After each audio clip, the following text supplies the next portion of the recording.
करीब से आदरणीय अजीत पवार साहब को देखा है। उनके साथ में विधायक रहते हुए मैंने काम भी किया है, तब भी वो मंत्री थे।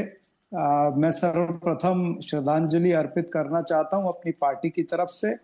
और आपको बताना चाहूंगा अंजना जी कि पूरा महाराष्ट्र जो है ये शोक में ही नहीं है, ये सदमे में है।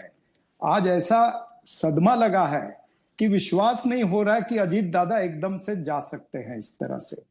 और निश्चित रूप से हमको ये देखना चाहिए कि भाई क्या ये हादसा रोका जा सकता था, और अगर रोका जा सकता था तो क्यों नहीं रुका। अभी जो कैप्टन साहब ने बहुत महत्वपूर्ण बातें कही, इन्होंने सारी टेक्निकल चीजें भी कही। इन्होंने कहा कि 1800 मीटर का रनवे था। इन्होंने बताया कि स्ट्रक्चरल फेलियर हो सकता है। मेंटेनेंस ऑडिट, जो मेंटेनेंस ऑडिट की बात इन्होंने कही है, ये मुझे लगता है कि कहीं ना कहीं सटीक बैठती हुई नजर आती है, क्योंकि आमतौर पर ये प्राइवेट कंपनियां जो है ये मेंटेनेंस से बचती हैं।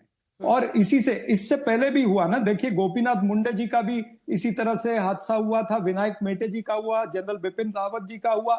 हमने क्या सीख ली? रूपानी जी, वो तो बड़ा एयरक्राफ्ट था एयर इंडिया का।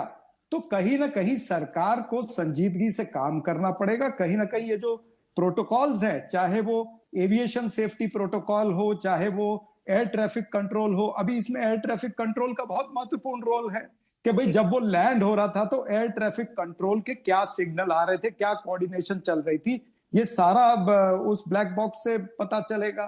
तो कहीं ना कहीं कुछ मिस्टेक हुआ है, कुछ गलती हुई है, इसीलिए ये क्रैश हुआ है।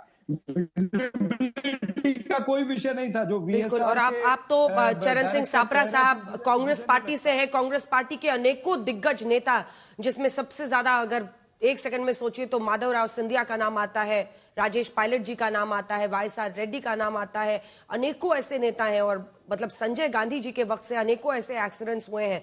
इन सब में अगर वाकई जो ऑडिट होना चाहिए मेंटेनेंस का, उसमें कहीं पर चूक है तो ये एक रेड फ्लैग इसके लिए जरूर दिखता है।